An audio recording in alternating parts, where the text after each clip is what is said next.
की क्लास का बाकायदा तौर पर आगाज करने जा रहे हैं। ठीक है, और जैसे कि असाइनमेंट का मैंने कहा था तो कुछ बच्चों ने जमा भी करा दिया है, बहुत सारे बच्चों के असाइनमेंट आ गए हैं। तो आज मैं ये चेक कर लूंगा असाइनमेंट, तो कल तक जो है वो तमाम स्टूडेंट्स को यहाँ पर चेक हुए हुए मिलेंगे भी, आप आके कलेक्ट भी कर सकते हैं। आज मैं चेक कर लूंगा क्योंकि मैंने अभी जो है वो देखे हैं, आपके असाइनमेंट्स यहाँ पर मौजूद हैं आप लोगों के। ठीक है बेटा, तो इंशाल्लाह अल्लाह के हुक्म से आज चेक करने के बाद मैं कल आपको जो है वो असाइनमेंट यहाँ पर क्लास में अनाउंस कर दूंगा कि चेक हो गए हैं, और आप लोग आके कलेक्ट कर लीजिए।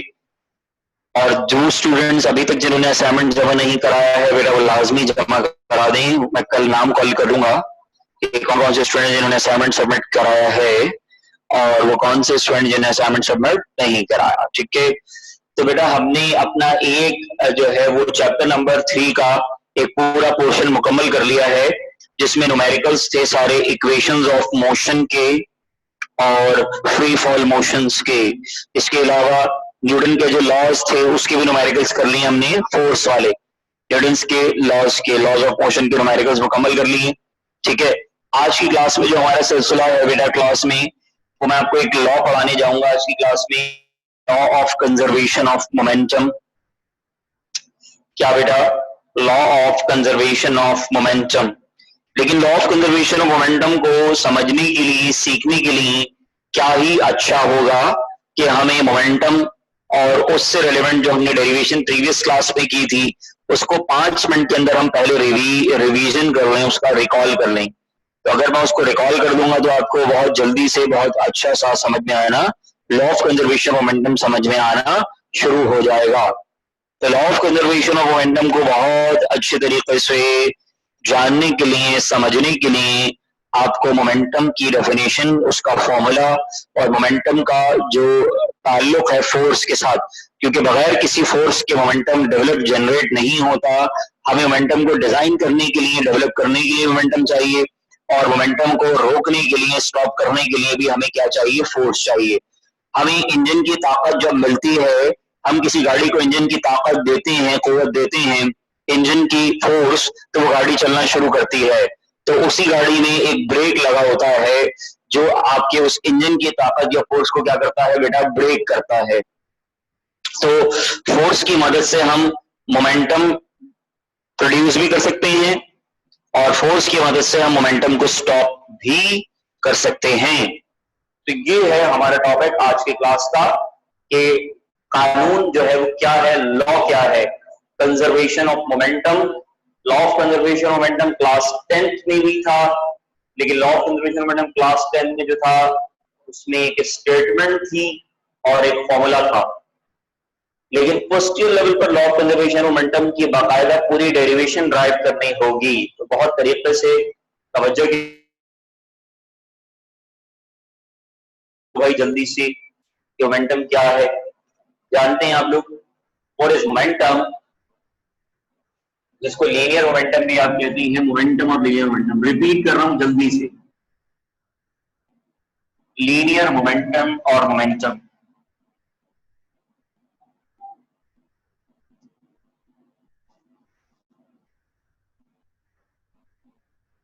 Linear momentum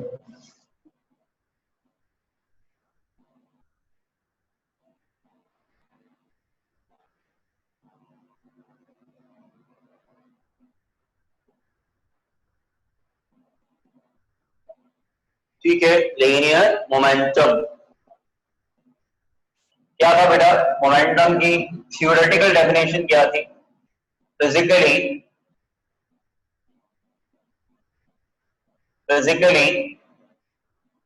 it is defined as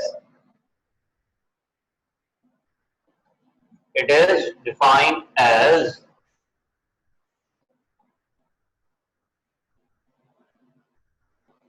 the quantity of motion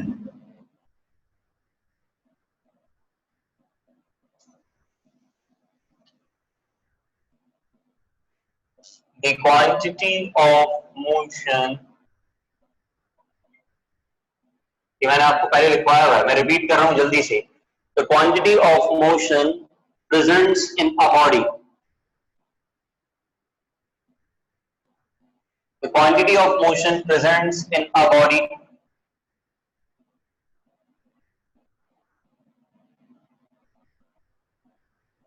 is called, इसे क्या कहते हैं, मोमेंटम। बेटा मोमेंटम सिर्फ और सिर्फ क्वांटिटी ऑफ मोशन के ऊपर डिपेंड करता है। क्वांटिटी ऑफ मोशन ऑब्जेक्ट के अंदर जितनी ज्यादा होगी उतना ही मोमेंटम उसका ज्यादा होगा। एक बुलेट, एक गोली, बेटा एक बुलेट को आप किसी गन से फायर करते हैं तो बताइएगा बुलेट का मास, जब बुलेट गन से फायर होगी तो उस बुलेट के अंदर v वाला फैक्टर, वेलोसिटी वाला फैक्टर बहुत लार्ज होगा, large, too much large. v velocity वाला फैक्टर बहुत लार्ज होगा। बेटा अगर वही बुलेट में गन से फायर करूंगा तो बताइए दीवार के अंदर होल कर देगी वो, लेकिन अगर उसी बुलेट को मैं हाथ से ऐसे थ्रो कर दूंगा तो बताइए हाथ से थ्रो करने के नतीजे में वो दीवार के अंदर होल नहीं करेगी, ड्रिल नहीं कर पाएगी। वजह क्या है बताइए? जो बुलेट हाथ से फेंकी है वही गन से फेंकी है, दोनों का मास सेम है, लेकिन फर्क इस चीज का है वेलोसिटी।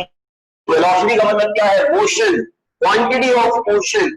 जब ऑब्जेक्ट की क्वांटिटी ऑफ मोशन बढ़ती है तो याद रखिएगा उसका मोमेंटम बढ़ता है। लीनियर का मतलब है स्ट्रेट लाइन, ऐसा मोमेंटम जो स्ट्रेट डायरेक्शन में हो, किसी एक एक्सिस में हो, ऐसा मोमेंटम जो किसी एक एक्सिस में हो, स्ट्रेट डायरेक्शन में हो, उस मोमेंटम को हम कौन सा मोमेंटम कहते हैं? लीनियर मोमेंटम कहते हैं।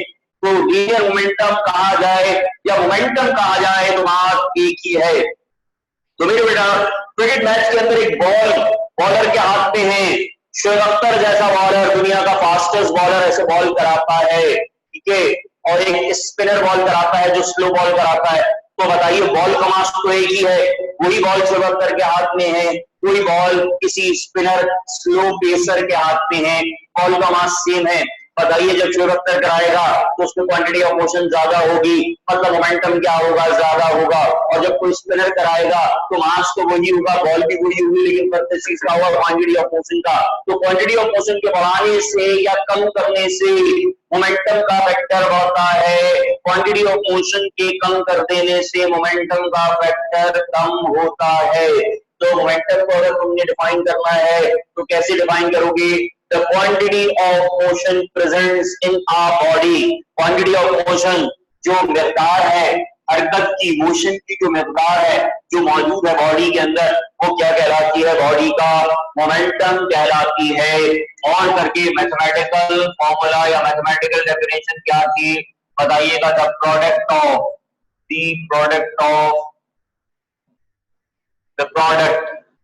Of mass, the product of mass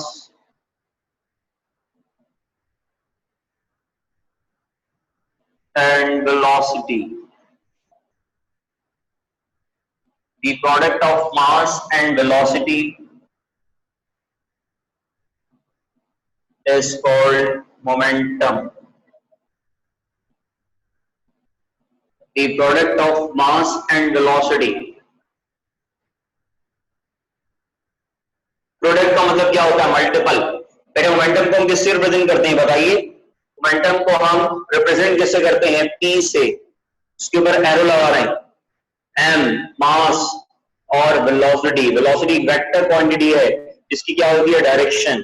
तो मोमेंटम जो है वो प्रोडक्ट है मास और वेलोसिटी का, और without any force momentum perform नहीं होता। मोमेंटम को परफॉर्म करने के लिए, मोमेंटम को प्रोड्यूस करने के लिए हमें क्या चाहिए? बेटा मोमेंटम को प्रोड्यूस करने के लिए हमें क्या चाहिए? फोर्स चाहिए। मोमेंटम डेवलप जनरेट नहीं होता विदाउट एनी फोर्स, बगैर फोर्स के मोमेंटम डिजाइन नहीं होता। अगर आपने किसी बॉडी के अंदर मोमेंटम प्रोड्यूस करना है तो बेटा बॉडी के अंदर आप क्या डिजाइन करेंगे? क्या उसको देंगे? फोर्स देंगे।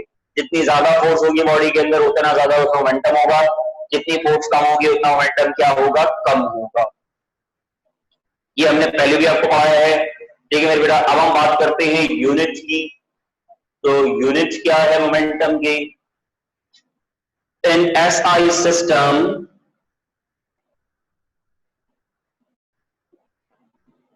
ये मैं रिपीट क्यों कर रहा हूं? क्योंकि मुझे टॉपिक पढ़ाना है क्या, law of conservation of momentum. Momentum का लॉ पढ़ाना है, तो लॉ पढ़ाने से पहले मोमेंटम को रिकॉल कर रहा हूं ताकि कोई बच्चा कंफ्यूज ना हो। In SI system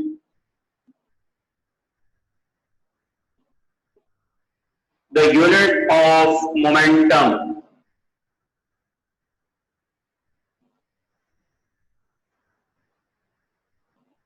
in SI system, the unit of momentum is Newton. Newton किसका यूनिट है? फोर्स का। Multiply by second. बेटा ऐसा यूनिट मोमेंटम का होता है Newton multiply by second. How can we see that कि मोमेंटम के यूनिट में न्यूटन आ रहा है, फोर्स आ रहा है? मैंने आपको बताया कि बगैर किसी ताकत या कुव्वत की कोई भी बॉडी मोशन परफॉर्म नहीं करती। तो अगर डेफिनेशन में मोशन का वर्ड आ रहा है तो इसका मतलब है हम बात किसकी कर रहे हैं? फोर्स की। ये एक स्टूडेंट ने पहले सवाल पूछा था तो मैंने फिर वो दोबारा रिपीट कर दिया कि क्वांटिटी ऑफ मोशन का वर्ड जब भी आ जाए समझ जाए बात हो रही है मोशन। तो यूनिट कैसे आया? How can we say that के प्रूव दैट? तो आपको जल्दी से बता देता हूं कि मोमेंटम का यूनिट न्यूटन इनटू है। तो बेटा मैं प्रूव कर देता हूं कि प्रूव दैट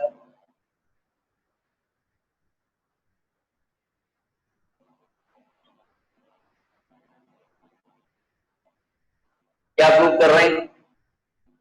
मोमेंटम का जो यूनिट है आपको पता है वो क्या है? मास का यूनिट बताएं क्या होता है? केजी। वेलोसिटी का यूनिट क्या होता है? मीटर पर सेकंड होता है ना। मतलब मोमेंटम को प्रूव कर रहे हैं। केजी मास का यूनिट हो गया केजी, वेलोसिटी क्या हो गया? Metre per second.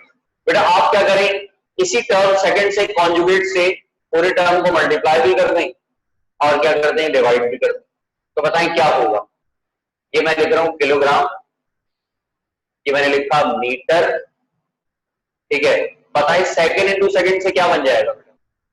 Second square, ये मैंने पूरे टर्म को ब्रैकेट में लिख दिया और बाहर क्या लिख दिया? सेकंड। तो बताइए बेटा KG into metre per second square का मतलब क्या होता है? जैसे मैं यहां लिख रहा हूं सिंस 1 न्यूटन बराबर होता है 1 kilogram into metre per second square के। बेटा वो कैसे? वो कैसे बताइए? फोर्स न्यूटन किसका यूनिट है? फोर्स का। न्यूटन किसका यूनिट है मेरे बेटा? फोर्स का।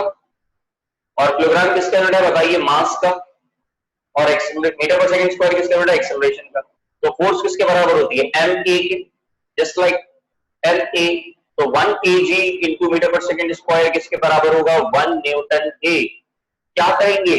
बिल्कुल आसानी से लिख देंगे कि P यहाँ इक्वल टू के साथ कुछ ही लिखा तो इसका क्या मतलब है? ये बात किसकी हो रही है? मोमेंटम की। तो बताएं kg into metre per second square, kilogram multiply by metre per second square का मतलब क्या हो गया? बताएं 1 Newton, kilogram into metre per second square का 1 kilogram into metre per second square का मतलब क्या हो गया? 1 न्यूटन मल्टीप्लाई बाय सेकंड। तो 1 न्यूटन मल्टीप्लाई बाय सेकंड को हम क्या लिख सकते हैं? बताएं 1 लिखें ना लिखें? बात एक ही है, न्यूटन इंटू सेकंड। तो the unit of momentum is Newton multiply by second. जो मैंने रिपीट किया है, रिवीजन किया है, आई होप सबको समझ में आ गया होगा। रिवीजन है ये तो, है ना बेटा? अहमद खान, आईमी हक, तमाम हमारे बच्चे, आई थिंक क्लियर होगा। ये कोई मसला तो नहीं है ना यहां तक? Anas, Aqsa, Fatima, Ayesha, Faiz Ahmed, all of you students. हाँ बच्चों बताओ, ये क्लियर है? यहां तक क्लियर है ना? नेम कॉल कर रहा हूं मैं, जल्दी कमॉन, शाबाश बच्चों। हाँ बेटा जल्दी कमॉन, शाबाश। ताकि टॉपिक पर आऊं, फिर मैं जो टॉपिक मुझे पढ़ाना है। अब मैं इसको रब कर रहा हूं, स्क्रीनशॉट अगर कोई लेना चाहता है। रिवीजन साथ साथ कर रहा हूं मैं, टॉपिक का रिवीजन कर रहा हूं। ठीक है, law of conservation of momentum target है। टारगेट क्या है, टॉपिक कौन सा पढ़ाना है, law of conservation of momentum. तो टारगेट को अचीव करने से पहले होमवर्क कर रहे हैं, एक दफा रिपीट कर रहे हैं पूरा। ओके ठीक है ना, ये रब कर रहा हूं मैं।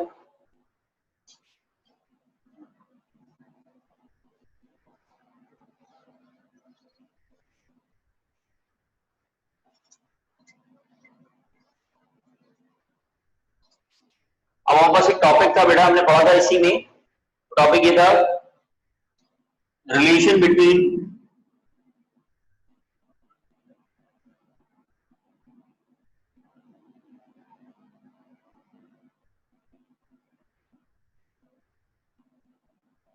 Relation between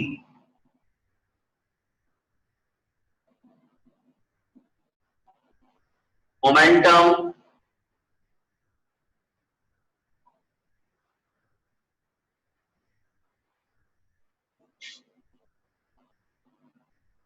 and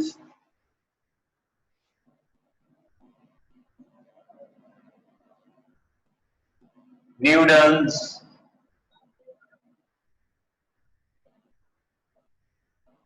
second law, relation between momentum and Newton's second law of motion. Relation between momentum and Newton's second law of motion. बेटा हम रिलेशन पढ़ रहे हैं किसके दरमियान, momentum and Newton second law of motion के दरमियान, right. मतलब मोमेंटम कभी भी जनरेट नहीं होता। Newton second law of motion का मतलब क्या है, what is Newton second law of motion. Newton के लॉज ऑफ मोशन में बात किसकी हो रही है, फोर्स की। फोर्स के बगैर मोमेंटम डेवलप नहीं होता। मोमेंटम को जनरेट करने के लिए किसी भी बॉडी के अंदर मोमेंटम डेवलप कब होता है, जनरेट कब होता है, जब हम उसके ऊपर क्या अप्लाई करते हैं, फोर्स। तो without any force momentum develop नहीं होता, ठीक है। According to the Newton second law of motion, according to the Newton second law of motion, पता है न्यूटन के सेकंड लॉ के मुताबिक, according to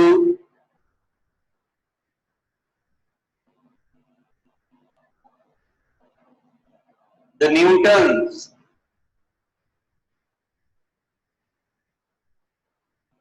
second law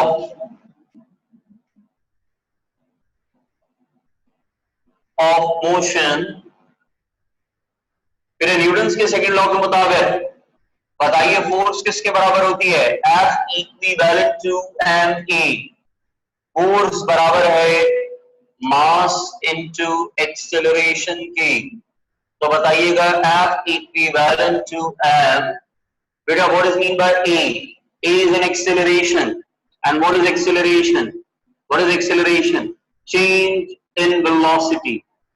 Vf minus vi upon t। तो a की जगह पर मैं क्या लिखूंगा, Vf minus vi upon t, ठीक है। तो F इक्विवेलेंट टू m को मल्टीप्लाई करो Vf से, तो बताओ क्या होगा, mvf plus minus minus mvi upon t, right बेटा। तो हम मोमेंटम का रिलेशन किसके साथ बना रहे हैं, फोर्स के साथ। तो F equivalent to what is m into v, what is m into v, p momentum, mass into velocity का मतलब क्या है, मोमेंटम क्या लगा हुआ है, f, तो p के साथ मैं लगा दूंगा f, final momentum minus pi initial momentum divide by t, and what is delta p, मतलब क्या है, what is delta p, pf final momentum minus pi initial momentum. तो f equivalent to delta p upon t, ठीक है। और इसके ऊपर मैं एरो लगा रहा हूं क्योंकि फोर्स एक वेक्टर क्वांटिटी है और मोमेंटम भी एक वेक्टर क्वांटिटी है। ठीक है, फिर इसको डिफाइन करते हैं जरा जल्दी से। अगर आप ऑब्जर्व करें तो बताएं चेंज ऑफ मोमेंटम किसके डायरेक्टली प्रोपोर्शनल है? फोर्स के। मतलब मोमेंटम में चेंज कब आएगा? जब आप क्या अप्लाई करेंगे? फोर्स। जितनी ज्यादा ऑब्जेक्ट के ऊपर आप फोर्स लगाएंगे उतना ही उसका मोमेंटम क्या होगा? चेंज होगा। और फोर्स का टाइम के साथ रिलेशन क्या है? इनवर्सली। जितना ज्यादा फोर्स लगाएंगे आप किसी ऑब्जेक्ट के ऊपर वो उतना ही कम टाइम लेगा ऑब्जेक्ट। तो फोर्स और टाइम का रिलेशन इनवर्स है। अगर आप किसी ऑब्जेक्ट के ऊपर फोर्स बढ़ा देते हैं तो वो कम टाइम कंज्यूम करेगा एक जगह से दूसरी जगह जाने में। अगर आप फोर्स को कम लगाएंगे तो टाइम ज्यादा स्पेंड होगा। तो अगर मैं इस चीज को जल्दी से आपके सामने डिफाइन कर देता हूं तो कैसे डिफाइन करेंगे बेटा? The time rate of change of momentum, या फिर हम लिखेंगे द रेट ऑफ, रेट कैसे कहते हैं टाइम को? The rate of change, the rate of change in momentum, the rate of change in momentum is called, बेटा रेट का मतलब होता है डिवाइड बाय टाइम। तो rate of change of momentum is called, ये क्या चीज कहलाएगी मेरे बेटा? Force. The rate of change of momentum, rate of change of momentum जो होता है बेटा इज इक्वल टू, वो बराबर होता है, इसके बराबर होता है, इज इक्वल टू फोर्स। ये रिपीट हो गया पूरा हमारा काम। अब करेंगे law of conservation of momentum की। किसकी मेरे बेटा? Law of conservation of momentum. ये कोई स्क्रीनशॉट अगर लेना चाह रहा है तो उसका स्क्रीनशॉट ले ले। तो बेटा ये हमारा रिलेशन किसके साथ बन गया? ये फोर्स का रिलेशन है मोमेंटम के साथ। Newton second law of motion का मतलब क्या है? फोर्स। फोर्स रिलेट करती है मोमेंटम से। अगर ऑब्जेक्ट के ऊपर फोर्स अप्लाई की जाएगी तो ऑब्जेक्ट में क्या प्रोड्यूस होगा? Momentum, quantity of motion. Quantity of motion को क्या कहते हैं? मोमेंटम। और ऑब्जेक्ट के ऊपर फोर्स अप्लाई की जाएगी तो मोमेंटम को भी रोका जा सकता है। जैसे आप फोर्स अप्लाई करके, ब्रेक अप्लाई करके गाड़ी को रोकते हैं, ठीक है ना? इसी तरीके से। हाँ भाई, रब कर दूं?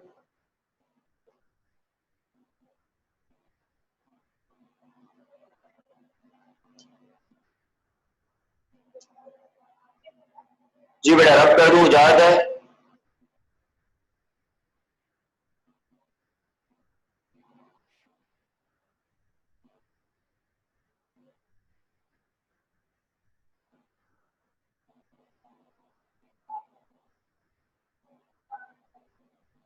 ओके, मैं रब कर रहा हूं।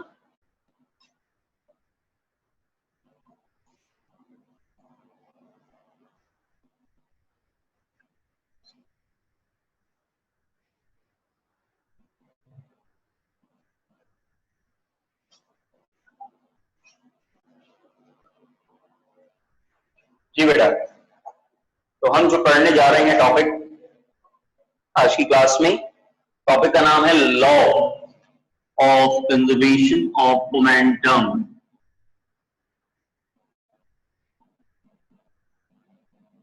लॉ ऑफ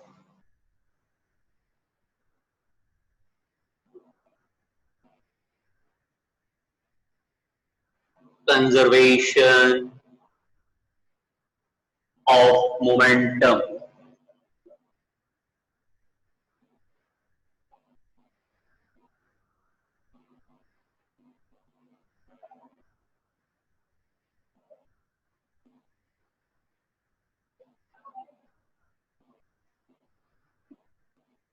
बेटा लॉ का मतलब होता है कानून। कानून जो हम बनाते हैं, और एक ऐसा कानून जो नेचर का है, मतलब कुदरत का कानून है। मतलब कुदरत का कानून क्या है? मिसाल के तौर पे सूरज के इर्द गिर्द तमाम प्लैनेट जो है वो क्या करते हैं? रिवॉल्व करते हैं। ये एक नेचर है, निजाम है, कुदरत है। तो बेटा जो फिजिक्स के जितने भी कानून हैं वो लॉज ऑफ नेचर को फॉलो करते हैं, मतलब कुदरत के कानून हैं। फिजिक्स के जितने भी लॉज हैं वो हमारे और आपके बनाए हुए नहीं है। हमने और आपने तो उसको अंडरस्टैंड किया है। लेकिन जितने भी कानून हैं फिजिक्स के, वो बेसिकली लॉज जो हैं फिजिक्स के, वो लॉज ऑफ नेचर हैं, मतलब कुदरत के कानून हैं। तो मेरे बेटा लॉ का मतलब क्या होता है? कानून जिसमें कोई चेंज ना हो और जिसको सब फॉलो करते हो। और उससे कोई इनकार ना कर सकता हो, और अगर कोई उससे इनकार करे, ठीक है, तो उसको दलील दे दी जाए, ऐसी दलील, ऐसी एग्जाम्पल कि उससे वो बात समझ में आ जाए उसको। तो लॉ का मतलब क्या हो गया? कानून। ये तीन अल्फाज हैं, आपको मोमेंटम लॉ समझ, मतलब इस चीज को अगर आपने समझना है तो आपने दो तीन अल्फाजों को क्लियर कर लेना है।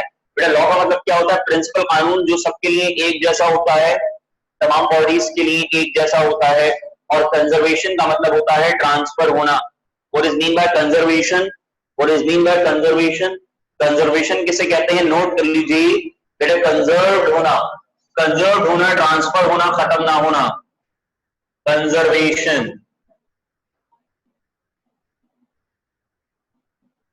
कंजर्वेशन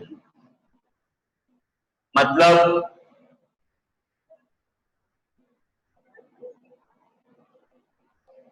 ट्रांसफर्ड हो जाना। कंजर्व का मतलब क्या होता है मेरे बेटा? ट्रांसफर्ड हो जाना, खत्म ना होना। और किस चीज का कंजर्व होना हम कह रहे हैं? ये लॉ किसके ऊपर है? मोमेंटम पर है। तो लॉ का मतलब क्या हो गया? कानून।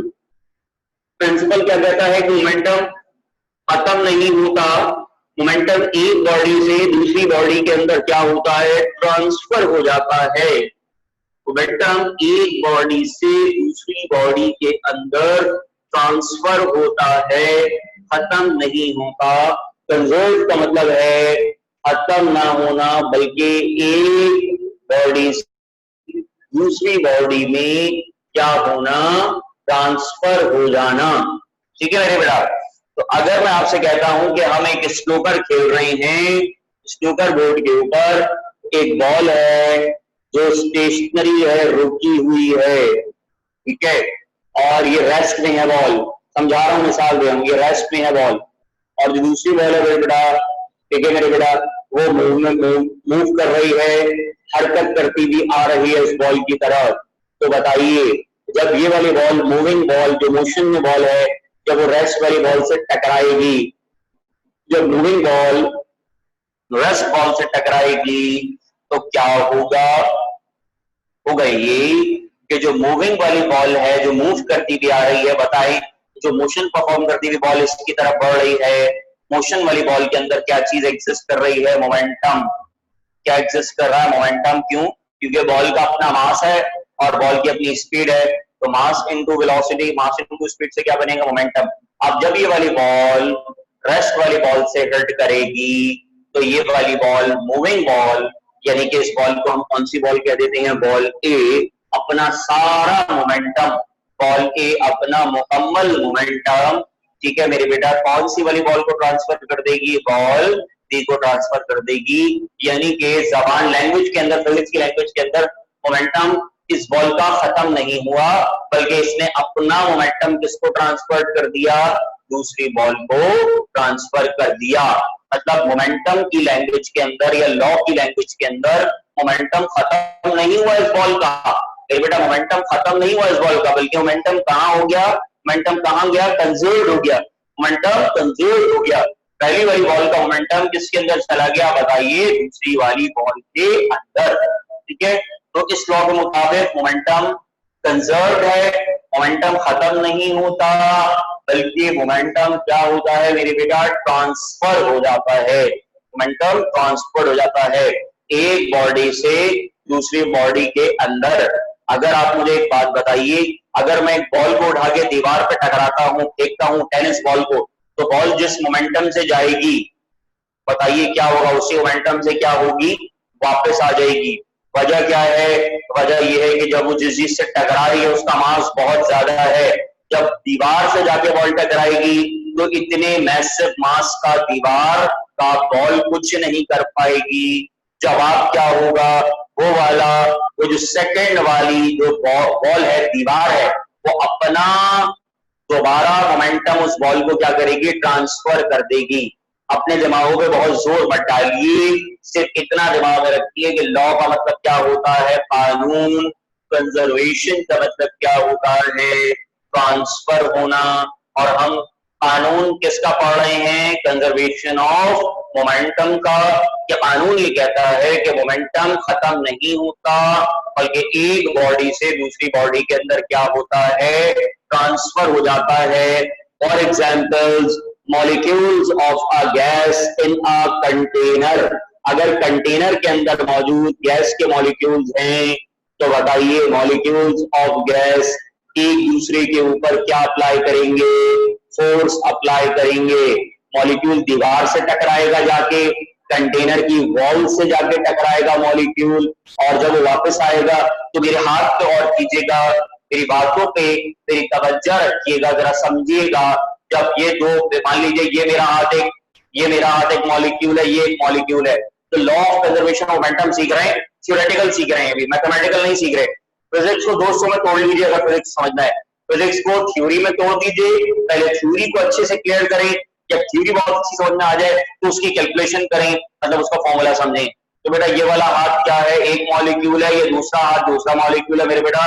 Law of conservation of momentum के जवाब में बताएं, जब ये दो मॉलिक्यूल एक दूसरे के करीब आ रहे हैं तो क्या होगा बेटा, एक मॉलिक्यूल नंबर ए जब मॉलिक्यूल नंबर बी से टकराएगा तो बेटा टकराने के नतीजे में पहला वाला मॉलिक्यूल दूसरे वाले मॉलिक्यूल के ऊपर फोर्स लगाएगा, और जवाब में कार्रवाई में रिएक्शन क्या होगा, दूसरा वाला मॉलिक्यूल पहले वाले मॉलिक्यूल के ऊपर क्या लगाएगा, फोर्स, और बेटा फोर्स लगाने के नतीजे में दोबारा कहां होंगे, वापस चले जाएंगे। फिर ये दोबारा ऐसे ही टकराते रहेंगे, कुछ मॉलिक्यूल्स एक्स डायरेक्शन में आएंगे, कुछ मॉलिक्यूल्स वाई डायरेक्शन में ऐसे आएंगे मेरे बेटा, कुछ मॉलिक्यूल जेड डायरेक्शन में ऐसे आएंगे। तो बेटा क्या होगा, पहला वाला मॉलिक्यूल कंजर्व करेगा, मतलब ट्रांसफर करेगा, क्या ट्रांसफर करेगा, मोमेंटम। पहला वाला मॉलिक्यूल किसको ट्रांसफर करेगा, मोमेंटम, दूसरे वाले मॉलिक्यूल को। इसी तरीके से जवाबी कार्रवाई में दूसरा वाला किसको ट्रांसफर करेगा, पहले वाले को। तो कानून क्या कहता है, कानून ये कहता है कि लॉ जो है वो छुटलाया नहीं जा सकता। फिजिक्स के जो लॉ हैं वो बाकायदा तमाम साइंटिफिक सोसाइटी में अप्रूव हुए हैं, मतलब इसमें कोई गलती की गुंजाइश नहीं है। जब ये कंप्लीटली वेरीफाई हो गए तो हमारी किताबों में आ गए। अभी मैं सिर्फ थ्योरी की बात कर रहा हूँ, कल मैं पूरी डेरिवेशन ड्राइव करूंगा। आज मैं आपका माइंड मेक कर रहा हूँ, तीन अल्फाजों को बताएं। तीन अल्फाजों में से पहला अल्फाज क्या है, लॉ। लॉ किसे कहते हैं, कानून को। कंजर्व को मतलब क्या होता है, ट्रांसफर होना, और किसको ट्रांसफर कर रहे हैं, मोमेंटम को। तो मोमेंटम जब एक बॉल दूसरी बॉल से टकराती है तो बताइएगा बॉल ए बॉल बी के अंदर अपना मोमेंटम क्या करेगी, ट्रांसफर करेगी। तो मोमेंटम खत्म नहीं होगा, डिस्ट्रॉय नहीं होगा, बल्कि मोमेंटम एक फॉर्म से एक बॉडी से दूसरी बॉडी के अंदर क्या होगा, ट्रांसफर्ड हो जाएगा। Molecule of gas in container क्या करेंगे, जब दो मॉलिक्यूल एक दूसरे के क्लोजेस्ट आएंगे तो बताएं मॉलिक्यूल एक दूसरे के ऊपर क्या लगाएंगे, फोर्स लगाएंगे, और फोर्स के नतीजे में अभी हमने क्या पढ़ा था, बताइए अभी हमने बोर्ड पे क्या पढ़ा था, क्या फॉर्मूला पढ़ा था, फोर्स के नतीजे में क्या होता है, चेंज ऑफ मोमेंटम होता है। तो जितना ज्यादा मॉलिक्यूल एक दूसरे के ऊपर फोर्स लगाएगा बेटा उतना ही ज्यादा चेंज ऑफ मोमेंटम होगा। Are you getting my point. अभी मैंने कोई स्टेटमेंट नहीं लिखवाया, कल लिखवाऊंगा स्टेटमेंट में कल की क्लास में। पहले बताओ यहाँ तक तमाम बच्चों को बात समझ में आ गई है, जो बात मैंने एग्जाम्पल दी है अभी आपको, ये एग्जाम्पल्स क्लियर है तमाम बच्चों को। चलिए बताइए, रमीशा, हाँ बेटा रमीशा, और हमारे जितने भी बच्चे हैं, सुमाइका, और जितने भी बच्चे हैं सारे, आमना हक, Anas, Ayesha, all of you students, बेटा यहाँ तक क्लियर है। लॉ किसे कहते हैं, कानून को। कंजर्वेशन का मतलब क्या होता है, ट्रांसफर होना, यानी कि मोमेंटम। लॉ ये कहता है मोमेंटम क्या होता है, ट्रांसफर्ड हो जाता है। Are you getting my point. तो बेटा आज की क्लास को मैं यहाँ पर खत्म कर रहा हूँ, ठीक है। सर अली ज्वाइन करेंगे आपकी क्लास यहाँ पे इंशाल्लाह। फिर आपसे कल यहीं से मुलाकात करते हैं, और कल 2:30 से 3 इंशाल्लाह क्लास लेंगे, अपनी रिवीजन क्लास लेंगे। वो आज भी हमने लेनी थी और हम स्टार्ट कर दी थी हमने क्लास, लेकिन वो इंटरनेट का थोड़ा सा इशू हो गया था। तो इंशाल्लाह कल आपसे मुलाकात करते हैं, पहले रिवीजन क्लास होगी फिर रेगुलर क्लास होगी मेरे बेटा, ठीक है। और कल लॉ ऑफ जनरेशन मोमेंटम की पूरी डेरिवेशन बोर्ड पे ड्राइव करेंगे। अल्लाह हाफिज।